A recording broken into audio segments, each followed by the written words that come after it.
기업에서 사람을 뽑는 기준은요, 여러분이 사익감이나 며느리감 보는 기준과 비슷한 겁니다. 자, 나중에 딸내미가 커가지고 사익감을 데려왔어. 근데 가만히 보니까 얘가 도련님이야. 누가 좋아합니까, 누가? 기업에서 사람 뽑는 기준도 상당히 비슷한 거예요, 사실. 개별 기업 입장에서 어떤 사람을 도대체 어떻게 뽑고자 하느냐, 이 트렌드는 이미 바뀌기 시작했다는 거예요. 그래서 요즘 무슨 대학 나왔다고 절대로 가산점 안 줘요. 과거 기억으로 애를 키면 안 되는 거예요. 우리나라는 사회 변동의 속도가 굉장히 빠른 나라입니다.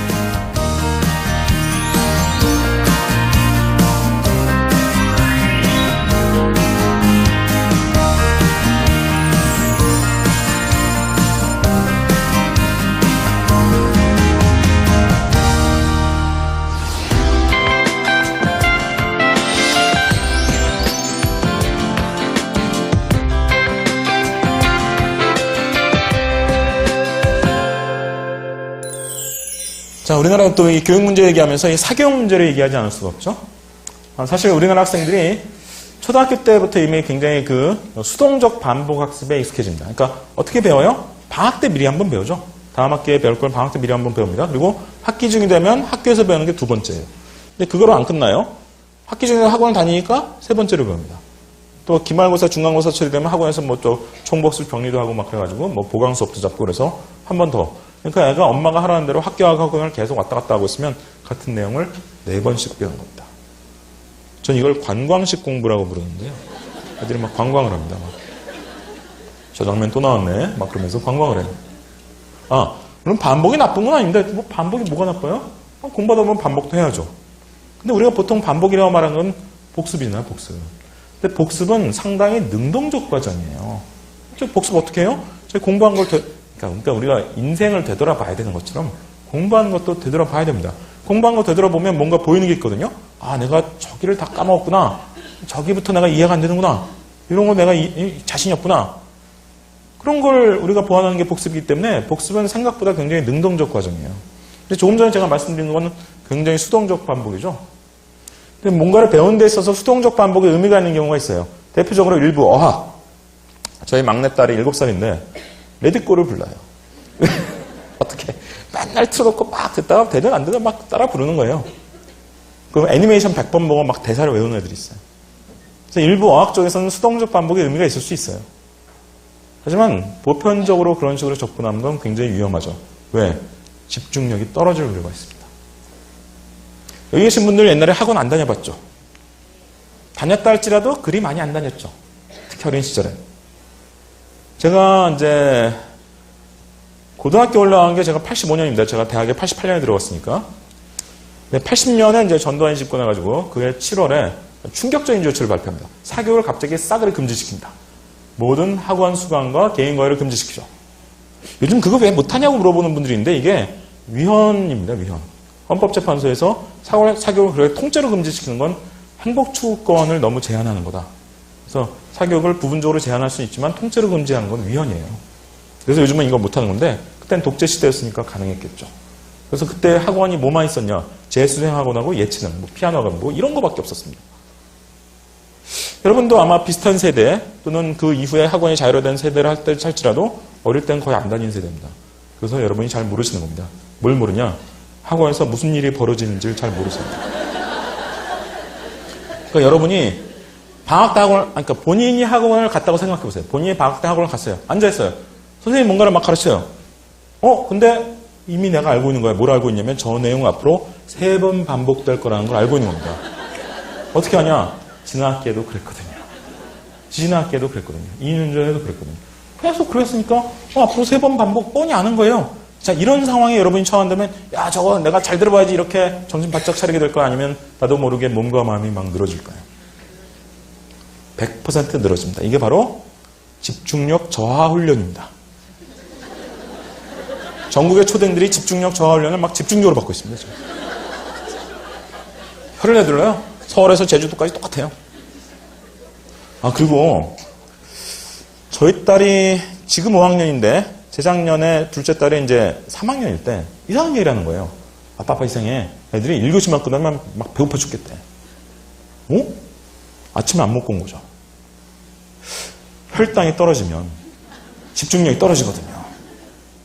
여러분도 한 끼만 굶으면 막 정신이 혼미해지잖아요. 예? 애들은 안 그럴 것 같아요? 그래서 제가 이제 엄마들을 만나서 물어봤습니다. 아니, 왜 애를 밥을 안 먹여보내냐? 그랬더니 애가 안 먹는다 그랬다는 거예요. 아니, 그럴 땐 또 애를 굉장히 존중해 주시더라고요. 근데 애가 왜 안 먹는다 그랬냐?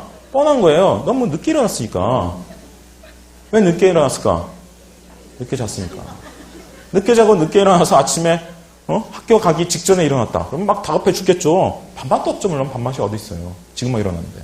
엄마 안 먹어! 하고 가는 거죠.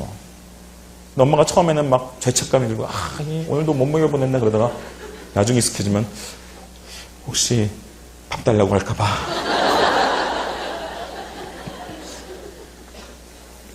물론 늦게 일어난 이유는 주로 늦게 잤기 때문이겠죠.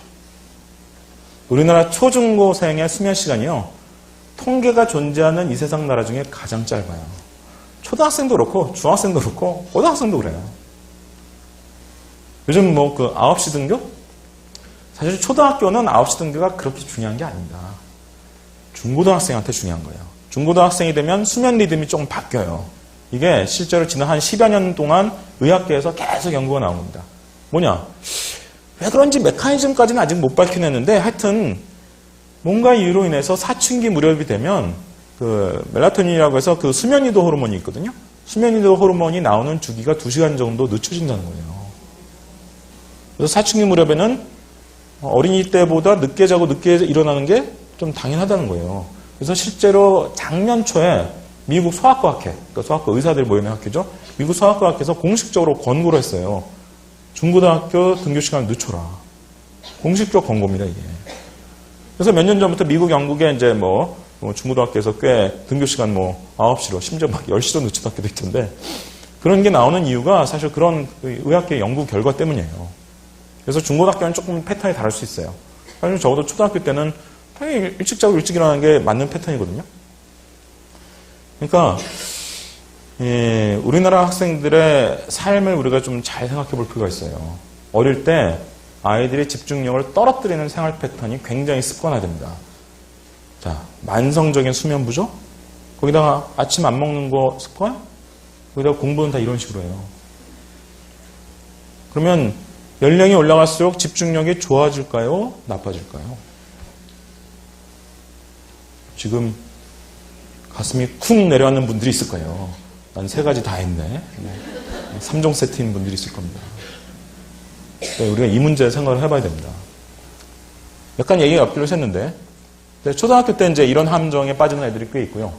중학생이 되면, 아예 주요 과목을 통째로 의존하는 거죠. 이른바 종합반 학원.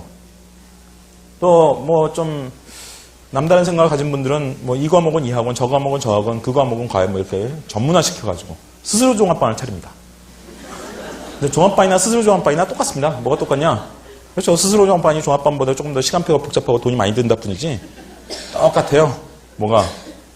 시작한 날부터 얘는 공부에 대해서 계획을 세우는 게 금지됩니다. 잘 생각해 보세요. 학교에서 진도 나와줘? 학교에서 주요 과목 진도 다 나가줘?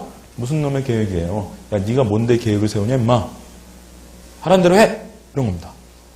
계획을 세울 필요가 없는 정도가 아니라 금지되는 겁니다. 어쩌다 그럴 수 있습니다. 살다 보면 그럴 수도 있죠. 근데 이게 1년, 2년, 3년 장기화되고 습관화되면 심각한 문제가 생기죠. 요즘 자기주도 학습이라는 이 환상적인 말이 떠돌죠. 됩니까? 특히 초등은 어려운 거예요. 초등은 엄밀한 의미의 자기주도 학습이 굉장히 어려운 겁니다. 제가 이 개념을 추적해 봤는데요. 자기주도 학습이라는 말을 처음 쓴 분야가 어디냐? 교육 중에서도 평생교육 분야입니다. 평생교육이 뭔지 아시죠? 누구를 대상으로 교육하는 거예요? 성인 대상 교육이요. 여러분 같은 연령대 이런 사람들이 교육받는 게 평생교육입니다. 그 사람들 보고 하라고 권유하는 게 자기주도 학습이에요. 혹시 여러분 성인 되고 나서 자기주도 학습 해보셨습니까? 그거 쉽던가요? 성인이 해도 어려운 게 자기주도 학습이에요. 근데 그걸 꼬맹이들이 어떻게 해요? 특히 자기주도 학습에서 핵심적인 능력이 자기 진단 능력이거든요. 제가 좀 너무 어렵게 표현해서 그런데 자기 진단이 뭐냐? 자기가 뭘 모르는지를 아는 겁니다.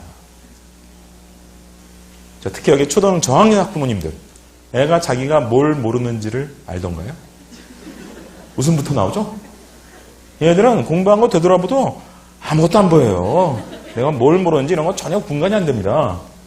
근데 이게 이제 초등 고학년, 중학교 올라갈 무렵 요 정도 연령대가 되면 슬슬 뭔가가 보여요. 자기 공부한 거 되돌아보면 아 내가 여기가 자신이 없구나. 자기부터 이해를 못하는구나. 이런 게 이제 조금씩 보이기 시작합니다. 이 자기 진단이 가능해야 엄밀한 의미의 자기주도 학습이 가능해지는 거예요. 근데 예를 들어 제가 제일 많이 상담해 본 연령대가 어느 학생들이겠어요? 고2, 고3 재수생들이에요. 그럼 예를 들어 고2 학생이 예를 들어 겨울방학을 앞두고 이제 저한테 좀 있으면 고3이에요. 겨울방학 앞두고 상담을 요청했다. 그러면 제가 꼭 시켜보는 게 있어요. 아시다시피 고3 넘어가는 이제 겨울방학쯤 되면 수능 범위를 많이 공부했거든요, 이미. 그럼 네가 여태까지 공부한 수능 범위 전 과목 전 단원 통틀어서 제일 취약한 게 뭔지 써보라 그래요. 제일 자신 없는 단원, 자신 없는 부분. 두 번째로 자신 없는 게 뭐냐? 세 번째로 자신 없는 게 뭐냐? 자신 없는 것의 순위를 좀 적어보라고 그럽니다. 그럼 애들이 좀 생각도 해보고 이것저것 들춰보면 이게 나와야 되거든요. 1순위 저는 뭐 수학의 확률 통계 개념부터 이해가 좀 안 됩니다. 2순위 저는 영어의 가정법만 보면 헷갈려 죽겠습니다. 뭐 3순위, 4순위, 5순위 뭐 이런 게 나올 수 있겠죠.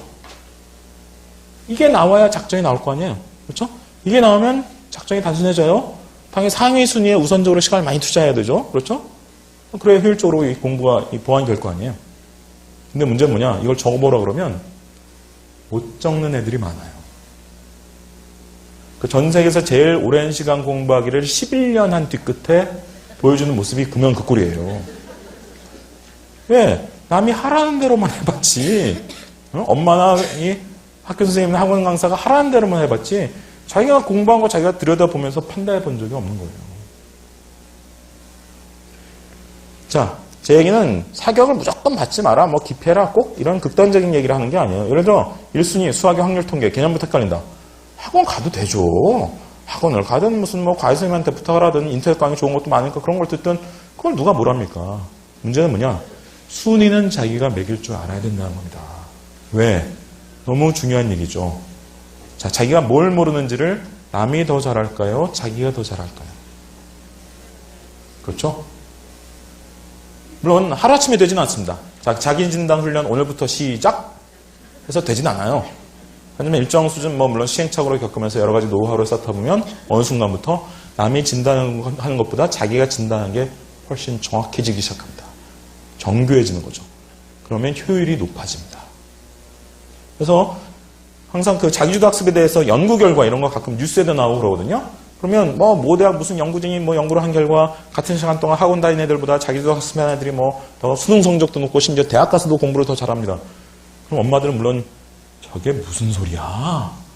하나도 안 믿으시죠? 근데 그렇다고 그게 거짓말 연구일까요? 거짓말은 아니에요. 거짓말이 아닌 단 하나의 이유가 뭐냐? 그게 바로 진단의 정확도의 문제예요. 자기 진단은 훈련을 하다 보면 남이 진단해 주는 것보다 더 정확해지고 정교해진단 말이에요. 그러니까 효율이 높아지는 거예요. 그러니까 이걸 놓치면 안 돼요. 언제? 초등 고학년에서 중학교 정도의 시기를 놓치면 안 되는 겁니다. 그때 자기 진단 훈련을 모든 거 하면 모두 다 그렇게 공부할 수는 없겠지만 현실적으로 일정 부분을 해내야 됩니다. 요즘은 선학습 필요가 좀 줄고 있죠. 요즘 수능이 상당히 쉬워졌습니다. 이거는 대통령이 바뀌고 심지어 나중에 정권이 바뀐다 할지라도 바뀌지 않을 일입니다. 왜? 이 정책으로 정부가 재미를 봤거든요. 전체 사교육 규모는 거의 줄지 않고 있습니다. 그런데 수능 사교육은 상당히 줄였어요. 수능 사교육은. 그래서 수능 쉽게 내고 EBS 반영 많이 하고 해서 정부가 상당히 효과를 봤기 때문에 이건 정부가 포기를 할 수가 없는 정책이에요. 두 번째, 절대평가가 되고 있죠. 일단 올해 고2부터 국사가 다시 문이과 공통 필수로 이제 복원이 되면서 근데 9등급 절대평가로 한다라고 이제 공지가 되었습니다. 국사가 꽤 양도 많고 부담스럽거든요. 그러니까 고등학생 다 하게 하려면 그냥 절대평가로 해서 일정 수준 이상 되면 그냥 똑같이 보는 게 낫겠다. 이렇게 이제 판단한 거죠. 그리고 이제 올해 9월부터 뭐가 절대평가되죠? 수능 영어가 절대평가되죠? 그래서 영어는 아직 세부 계획이 나오지 않았습니다만 어쨌든 몇 등급이 될지는 정확하지 않지만 어쨌든 일정 수준 이상이 되면 다 똑같은 점수가 되는 이런 식으로 다 바뀐단 말이에요. 그 다음 순서가 뭘까 생각해보면 수학이 될 가능성이 있는데 이건 제가 장담할 수는 없습니다. 추세가 이렇게 되긴 하지만 이건 언제 된다 이렇게 얘기할 수 있는 건 아니고요. 아직은. 어쨌든 지금 전체적인 추세는 조금씩 그쪽으로 가고 있습니다. 세 번째, 선행학습금지법이라고 알고 있는 거 계시죠? 정확한 이름은 선행학습금지법이 아니에요. 뭐더라? 공교육 정상화 촉진 및 선행교육 규제를 위한 특별법입니다.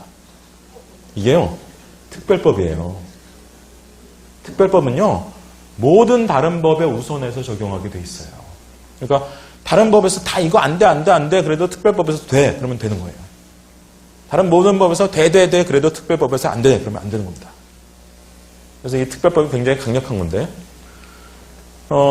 선행학습 금지법이 흔히 안고 없는 찐빵이라고 많이 욕을 먹었는데, 완전히 안고가 없는 건 아닙니다. 굉장히 중요한 내용이 두 개에 포함되어 있는데요. 하나가 뭐냐? 논술에 대한 면접에서 고등학교 수준을 넘어서는 걸 이제 못 냅니다. 못 낸다고 딱 나와 있습니다. 법에. 여태까지 대입에 대한 모든 규제는요, 행정규제, 일종의 장관 훈령입니다. 장관 명령이에요. 장관 명령으로 대입 이렇게 그래봤자 장관이 바뀌면, 심지어 대통령이 바뀌면 그 휴지 조각입니다. 근데 이거는 장관 명령도 아니고요, 대통령령도 아니고요, 법입니다. 그것도 특별법이에요. 여야 합의를 통과시켰어요. 게다가 이 법의 내용이 대부분 대통령 공약집에 원래 나와 있던 거예요. 후보 시절에. 저 그거 다 읽어봤어요. 여야 합의를 통과시켰으니까 이거는 오래 갈 거예요. 자, 논술의 면접, 뭐가 문제였냐? 한 2000년대 중반부터 꾸준히, 이 논술 면접 문제 대학교에서도 풀기 어렵겠네. 이런 것도 나와서 굉장히 문제였거든요. 꽤 고질화되고 있는 문제였는데 아예 철퇴를 내린 거죠. 앞으로 이거 안 된다. 작년 수험생부터 이게 시작됐어요. 그래서 첫 해, 둘째 해 이제 이 안정화가 되면 논술의 전체적인 난이도나 수준이 좀 이제 웬만한 학생들 한번 좀 도전해 볼 만한 그런 수준으로 바뀔 거예요. 두 번째, 비교과, 특히 학교 밖에서 받은 성적표현 상장. 자, 내가 학교 밖에서 무슨 토플 시험에서 봐서 몇 점 받았다. 또 내가 전국 무슨 올림피아드 경시대회에 나와서 무슨 상을 탔다. 자, 이런 학교 밖에서 받은 성적표현 상장을 특목고에는 못 내죠. 특목고 자소고에는 절대로 못 내게 돼 있습니다. 그런데 대학엔 낼 수 있었습니다. 대학에 무슨 첨부자료, 별첨자료 이런 식으로 자기소개서도 버젓이 적고 그 자료 다 낼 수 있었어요. 근데 이걸 금지시킨 겁니다. 이거 금지한다고 딱 나와 있습니다. 자기소개서에서 못 적게 돼 있어요. 대기업에서 뭐라고 엄포를 놨냐면 자기소개서에 적기만 해도 빵점 처리하겠다라고. 역시 이제 작년 수험생부터 적용이 됐어요. 그래서 이거는 여야 합의로 이 사회좋게 통과시킨 더구나 특별법이기 때문에 계속 갈 겁니다. 이거는. 또 중학교 요즘 석차 안 내죠. 재작년 중3을 마지막으로 이제 석차가 없어졌습니다. A, B, C, D 이것만 내죠. 옛날에 석차 낼 때는 만점자가 너무 많아지면 2등급을 다 준다든지 만점을 받아도 이런 희한한 규칙이 있어가지고 만점자 안 내려고 막 엄청 어려운 문제 막 내고 막 심지어 상위학년 이론 알고 있으면 더 빨리 풀 수 있는 걸 내고 막 그래가지고 굉장히 심각한 문제였는데 이게 이제 일종의 절대평가입니다. 성취평가. 일종의 절대평가로 바뀌면서 만점자 이렇게 많이 나와도 아무 상관이 없는 이런 평가를 바뀌면서 좀 중학교 시험 난이도가 전체적으로 조금 안정화됐습니다. 과거에는 중학교 시험이 난이도가 지나치게 높았어요. 그거 아세요? 요즘 초등학교가 상당히 어려워졌죠? 교과서, 교육과정. 스토리텔링 수학? 그게 뭐예요? 선진국에서 많이 하는 거예요, 원래? 자, 미국이나 유럽에서는 수학은 너무 지나치게 개념 이런 걸 중심으로 익히지 말고 실제 생활, 실제 경험, 체험 이런 걸 통해서 익히게 하자. 취지는 좋아요. 그렇잖아요? 그럼 어떻게 하냐? 애들한테 여러 가지 활동을 시키는 거예요. 액티비티라고 영어로 얘기하죠. 활동. 예를 들어 게임을 시키는 거예요. 예를 들면 카드에다가 숫자를 적어가지고 무슨 게임 카드를 만든 다음에 숫자로 된 거죠. 그거 가지고 애들이 막 무슨 게임을 해요. 그걸로 그냥 끝내는 거예요. 미국이나 유럽에서는 그냥 액티비티 수준으로 그냥 끝내요. 그걸. 평가를 할 수도 있긴 한데 평가를 어떻게 하냐? 얘가 이걸 게임을 잘하고 있나 선생님이 옆에서 보면서 평가를 합니다. 근데 우리나라는 그걸 어떻게 만들었어요? 그걸 다 모두 문자언어로 된 문제로 만들어버려서 저희 셋째가 작년에 초등학교 1학년이었는데 1학년 교과서에 나온 문제가 4줄, 5줄짜리가 나오죠. 그럼 애들은 그걸 보고 일단 이해가 안 되죠. 문제가 이해가 안 돼요. 이 추상적인 문자언어로 표현된 것을 자기가 읽고 이해해서 머릿속으로 구체적인 상황을 그려본 다음에 그걸 다시 추상적인 수식으로 바꿔가지고 이걸 더구나 길이가 4줄, 5줄이야. 이해가 안 되는 거죠. 심각한 문제. 이거 교과서 잘못된 거예요. 이거. 스토리텔링 수학은 취지는 좋은데 우리나라에서 귤이 어디를 넘으면 탱자가 된다 그러죠. 완전히 탱자가 된 거예요. 이게 지금. 교과서 바꿔야 돼요. 이거 지금 초등학교 교과서는 예전보다 상당히 어려워졌습니다. 지금 수학만 그런 게 아니라 사회도 그렇고 전체적으로 상당히 심각한 문제가 있어요. 근데 중학교 교과서는요, 옛날 여러분 때랑 똑같아요. 하나도 안 어려워졌어요. 영어만 요즘 좀 일찍 가르치기 시작하니까 수준이 올라간 거지, 옛날하고 수준이 똑같습니다. 근데 중학교 시험만 어려웠었던 거예요. 교과서 교육과정 수준 옛날 여러분 때랑 똑같은데, 시험만 그 만점점 많이 나오면 안 된다는 이상한 규칙 때문에 어려워졌다가, 최근에 이 성취평가, 즉, 절대평가가 정착되면서 중학교 시험이 다시 정상화가 된 겁니다. 이거야말로 이제 비정상의 정상화인 거죠. 자, 이 사진이 왜 나왔냐? 이게 대선 공약이에요. 야, 너무 우리나라 되게 복잡하잖아. 그러니까 대폭 단순화하자. 지난 대선 때 박근혜 후보, 문재인 후보, 안철수 후보 다 비슷한 공약이 있었어요. 서너 가지로 다 단순화하자. 이것도 대선 공약집에 나와 있던 겁니다. 그래서 교육부에서 재작년에 이런 방향으로 간다라고 이제 아예 발표를 하고 지금 추진을 하고 있는 거죠. 자, 1번이 바로 정시죠. 정시는 거의 수능만 봅니다, 요즘. 정시는 요즘 내신도 안 보고, 뭐 논술도 거의 안 봐요. 그래서 그냥 거의 수능 성적으로 간다라고 보시면 돼요. 1번, 즉, 정시 정원은 몇 퍼센트 뽑냐? 한 3분의 1 정도 됩니다, 요즘. 요즘 정시가 굉장히 줄어서 3분의 1 정도를 뽑습니다. 나머지 3분의 2가 2, 3, 4번입니다. 수시죠. 나머지 3분의 2는 수시. 논술 위주로 뽑는다. 학생부 교과 위주로 뽑는다. 교과 성적이 바로 내신 성적이잖아요. 자, 이건 주로 내신으로 뽑는 거. 비교과가 들어가긴 하는데 이건 그냥 뭐 기본만 하면 되는 거예요. 근데 그 이름도 보면 입학사정관제가 이제 여기 있네요. 교과 성적, 즉 내신 성적과 여러 가지 비교과 활동을 두루두루 보고 뽑자. 취지는 참 좋은 것 같은데 상당히 헷갈리는 제도이기도 하죠. 근데 여기에 학생부 이외의 자료, 아까 특히 말씀드렸죠. 학교 밖에서 받은 성적표나 상장을 낼 수 있었단 말이에요. 낼 수 있었는데 이건 아예 그냥 법을 통해서 금지시켰습니다. 법을 통해서 금지시키면서 3번은 학생부 교과전형이라는 이름으로 이제 이름을 정리했고요. 4번은 학생부 종합전형이라는 이름으로 이름을 정리했죠. 그리고 학생부 종합전형이라는 말을 이제 종종 들으실 텐데, 그러면 이게 입학사정관 전형이구나. 이렇게 이해를 하시면 됩니다. 그래서 거칠게 봐서 대략 한 넷 중에 하나로 대학을 가는 제도가 된 거예요. 그러면 넷 중에 하나로 대학을 간다. 이렇게 되면, 그러면 우리가 바로 판단할 문제가 뭐냐? 우리 애는 1번일까, 2번일까, 3번일까, 4번일까. 어느 것이 우리 애한테 맞을까를 생각을 해봐야 되는 거죠. 그렇죠? 오늘 결정할 필요 없어요. 언제쯤 결정하면 좋으냐? 늦어도 고1 끝날 때 정도. 물론 고2나 고3 때 정하거나 바꾼다고 해서 뭐 큰일이 벌어지지는 않습니다만, 이 제도가 나름 가진 장점이 하나 있습니다. 자, 이렇게 크게 네 가지로 쪼개놨으니까 그냥 그 중에 뭐로 갈지를 정하면 그 다음부터는 부담이 좀 줄죠. 거기에 주력하면 되고 나머지는 조금 덜 해도 되는 거니까. 그래서 어찌됐든 자기가 어떤 전형으로 갈지를 정하면 자기 부담감이 좀 줄어든다는 점에서 어느 정도 의미가 있는 제도거든요, 이게.